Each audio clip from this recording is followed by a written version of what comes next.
तो बच्चों, आज हम लोग इतिहास के बारे में जानेंगे। क्लास 10th का जो पहला चैप्टर है इतिहास का, जो यूरोप में राष्ट्रवाद। आज हम लोग यूरोप के राष्ट्रवाद के बारे में जानेंगे। और सबसे पहले हम लोग यूरोप तो एक महादेश है, वहाँ पर राष्ट्रवाद कैसे फैला और राष्ट्रवाद होता क्या। किसी भी देश में अगर जो लोग रहेगा उन सभी देशवासियों में, अर्थात यह राष्ट्रवाद ऐसी भावनाएं होती है जो किसी भी देश में रहने वाले लोगों में एकता की वाहक होती है। वह व्यक्ति जो है अपने देश में हर चीज़ से ज़्यादा अपने देश को मानता है। अर्थात वह भावना जो किसी भी देश में रहने वाले, किसी भी संस्कृति में रहने वाले, किसी भी सभ्यता में रहने वाले लोगों में एकता की वाहक होगी, तो उसे हम लोग राष्ट्रवाद कहेंगे। और अब हम लोग इसी में एक और टॉपिक आता है, यह राष्ट्रवाद क्यों फैला, इसके पीछे क्या कारण। अनेक ऐसे शासक हुए जिन्होंने काफ़ी अत्याचार किया, और काफ़ी अत्याचार करने के बाद जो है, जैसे हम चर्चा करते हैं मेटरनिख का। अब मेटरनिख जो है 1815 से लेकर 1848 तक शासन किया, और इस समय जो है इन्होंने, ऐसे 13 भी माना जाता है, इस समय इन्होंने जो है अनेक प्रकार के ऐसे कार्य किए जिसका विश्व इतिहास पर गहरा असर पड़ा, और जिसके कारण जो है इस समय को जो है हम लोग मेटरनिख युग के नाम से जानते हैं इस कालखंड को। अर्थात जो है मेटरनिख युग, अर्थात मेटरनिख ने अपने समय में बहुत सारे ऐसे कार्य किए जिसका विश्व इतिहास पर काफ़ी गहरा असर पड़ा, इसलिए इस समय को, इस कालखंड को हम लोग मेटरनिख युग कहते हैं। लेकिन उसी समय एक आता है गैरीवाल्डी। एक गैरीवाल्डी जो थे वो बहुत ही अच्छे शासक थे। शासक इसको नहीं कहेंगे क्योंकि ये तो एक नाविक थे, और ऐसे भी आपको ऑब्जेक्टिव में भी पूछा जाएगा कि गैरीवाल्डी पेशे से क्या थे, तो आप सीधे आंसर मारेंगे गैरीवाल्डी पेशे से नाविक थे। और हम ये चर्चा भी करेंगे गैरीवाल्डी बाद में किसान बने थे, लेकिन आपको उलझाने के लिए आंसर में किसान भी दे देगा, इसलिए आप उसको ध्यान में रखेंगे। गैरीवाल्डी पेशे से नाविक था। उसने स्वयं सेवकों और कर्मचारी, जो उनका भी अपना ही स्टाफ था, उसका जो अपना सहायक कर्मी थे, उन सभी के मदद से इन्होंने एक मजबूत सेना का गठन किया। उन सभी सेनाओं को इसने जो है काफ़ी अच्छी तरह से इन्होंने जो है उसको तैयार किया, और तैयार करने के बाद जो है ये इटली के ही जो इटली के राज था, जिसका नाम था सिसिली, सिसिली और नेपल्स पर जो है इन्होंने आक्रमण किए। सिसिली एवं नेपल्स पर इन्होंने आक्रमण किए और यहाँ पर विजय प्राप्त कर लिया।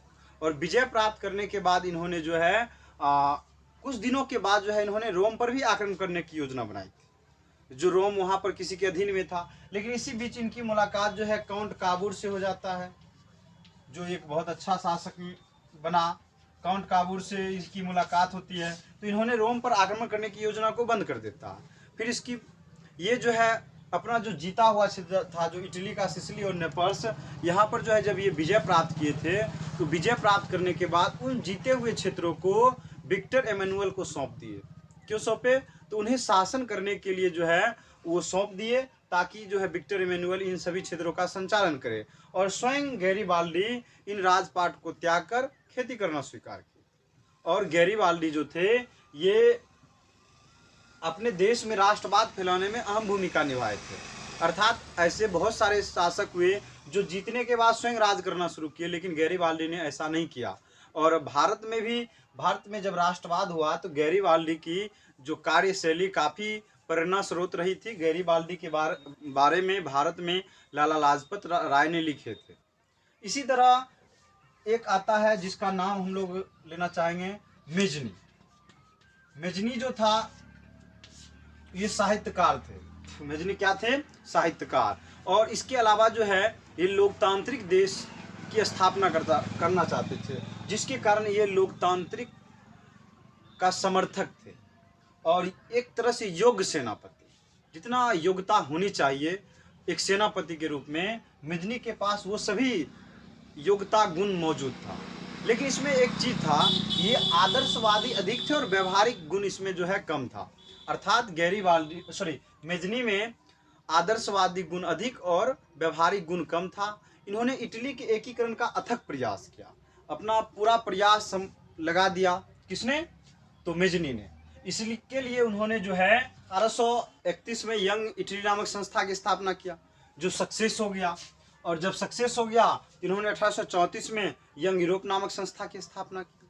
खैर ये असफल हो गया। इसने अथक प्रयास किया इटली के एकीकरण करने का, लेकिन वह प्रयास उनका सफल नहीं रहा, जिसके कारण जो है ये हार गए। और हारने के बाद जो है ये हॉलैंड चले गए।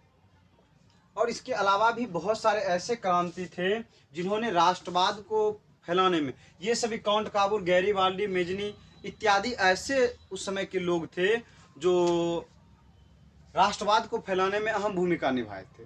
लेकिन इसके अलावा अनेक ऐसे क्रांति उस समय हुई, अनेक ऐसे आंदोलन हुए या अनेक ऐसी घटनाएं घटी जो लोगों को राष्ट्रवाद में आने के लिए, लोगों के मन में राष्ट्रवाद को फैलाने के लिए मजबूर कर दिया। जैसे हम लोग चर्चा करेंगे जुलाई 1830 की क्रांति। अब जुलाई 1830 की क्रांति के समय चार्ल्स दशम जो था वो फ्रांस का शासक था, जिसको जनता के सुख दुख से कोई मतलब ही नहीं था। ये घोर प्रतिक्रियावादी शासक था। इसने जो है पोलीगनेक नामक व्यक्ति को प्रधानमंत्री पद पर नियुक्त किया। और जब प्रधानमंत्री पद पर पोलीगनेक नामक व्यक्ति को नियुक्त कर दिया, वो भी साफ जो है एक तरह से कह सकते हैं घोर प्रतिक्रियावादी। वो चार्ल्स दशम से भी ज्यादा घोर प्रतिक्रियावादी था। उसको भी जनता के सुख दुख से कोई मतलब नहीं था। ठीक है। और चार्ल्स दशम जो है जब जनता की ओर ध्यान नहीं दिया तो पूरे देश में भुखमरी और बेरोजगारी जैसी समस्या उत्पन्न हो गई, जिसके कारण जो है सभी लोगों ने वहाँ के जो नागरिक थे उन्होंने चार्ल्स दशम के खिलाफ आंदोलन छेड़ दिया। और यह आंदोलन जो है तब शुरू हुई जब ये 28 जुलाई को यह आंदोलन शुरू हुई। और जब देश में भुखमरी और बेरोजगारी जैसी समस्या व्याप्त था, जिसके कारण जो है चार्ल्स दशम को जो है इस्तीफा देना पड़ा। इसी चार्ल्स दशम के इस्तीफा के बाद फ्रांस में बुर्बो वंश का अंत हो गया और फ्रांस में आयरलैंड वंश की स्थापना हुई। और उसके बाद फिर पुनः आयरलैंड वंश की स्थापना के तहत जो है 1848 में जो है एक व्यक्ति आया जिसका नाम था लुई फिलिप। लुई फिलिप जो था वो काफी उदारवादी शासक था। इसने जो है विरोधियों को खुश करने के लिए जो है स्वर्णिम मध्यवर्गीय नीति अपनाया। उसने विरोधियों को खुश करने के लिए क्या किया? स्वर्णिम मध्यवर्गीय नीति अपनाया, जिसके कारण जो है, लेकिन उन्होंने जो है विरोधियों को खुश करने का प्रयास किया, लेकिन जो है उनके विरोधी भी खुश नहीं हुए और जो उनके अपने लोग थे वो भी नाखुश हो गए। इनके पीछे वजह ये था कि इन्होंने जो है स्वर्णिम मध्यवर्गीय नीति अपनाया। स्वर्णिम मध्यवर्गीय नीति के तहत जो है इन्होंने जो है गीजो नामक व्यक्ति को प्रधानमंत्री पद पर नियुक्त किया, जिसको सत्ता के चीज़ों में कोई इंटरेस्ट ही नहीं था, उनको जनता के सुख दुख से कोई मतलब ही नहीं था। और जब गीजो को प्रधानमंत्री पद पर नियुक्त किया गया तो पूरे जो है फ्रांस में भुखमरी बेरोजगारी जैसी समस्या उत्पन्न हो गई फिर से दोबारा। और जब ऐसी समस्या उत्पन्न हो गई तो वहाँ के नागरिकों ने पेरिस के थिएटर्स में एक विशाल भोज का आयोजन किया। और जिस भोज के तहत जो है जगह जगह जो है लुई फिलिप का जो है विरोध किया गया। और जब लुई फिलिप का जो है विरोध किया गया तो लुई फिलिप को अंततः जो है इस्तीफा देना पड़ा।